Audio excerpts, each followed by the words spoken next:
مشيت مجيدة وحسين بعد ما وصوا جاسر على بنتهم. راح ناحية المطبخ لأنه لقاها بتدخله مع نعمة. شاور للخدامة عشان تخرج وقرب منها فحست بيه وقالت بخجل بتعمل ايه هنا وفين نعمة؟ نعمة تعبانة وعايزة تنام. قوليلي انت عايزة ايه وانا اعملهولك. كنت عايزة اعمل لك كيكة بالشوكولاتة. رؤى يا حبيبتي انت تعبانة، جرح راسك لسه ملمش، ما تتعبيش نفسك يا حبيبتي. نزلت راسها وقالت بحزن وقهر انا حاسه اني بقيت عالة عليك. بصلها بضيق وقال بحزن عالة يا رؤى للدرجه دي؟ لا يا رؤى انت مش عالة ولا عمرك هتكوني، انت حبيبتي وروحي وقلبي، انت كل حاجه ليا. كفايه انك انت اللي انقذتيني من اللي انا فيه، كفايه انك استحملتي كل اللي حصل زمان وما يقستيش مني.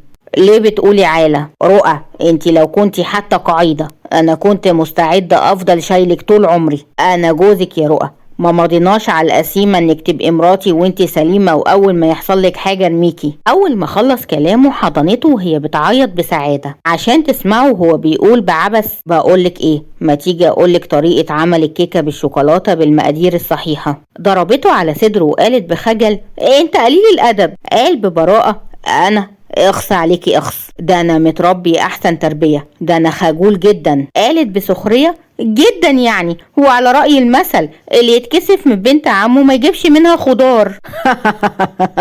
ضحك وهو بيبص حواليه وقال مش عارف ليه حاسس ان اختك هتطلع لنا من تحت الارض وتفضح اللي جابونا.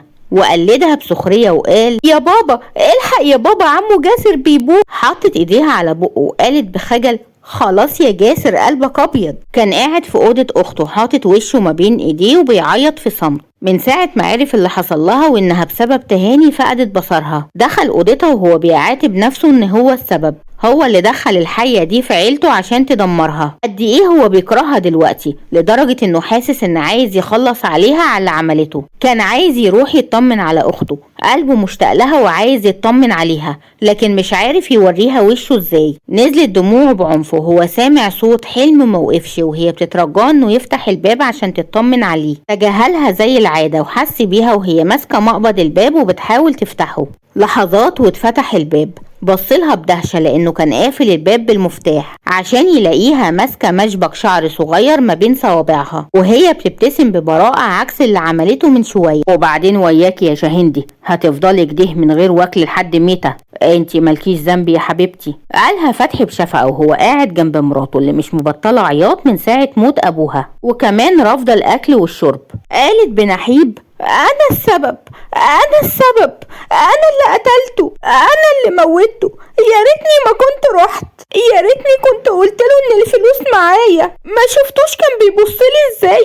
كان خايف عليا لا يحصل لي حاجه. انا السبب يا فتحي، انا اللي موته. قال فتحي بسرعه ولهفه لا يا حبيبتي مش انتي السبب، ده عمره. اهدي يا شاهندي اهدي يا قلبي. واستمرت على نفس حالتها وفضلت تعيط لحد ما فقدت الوعي فجأة من غير سابق انذار.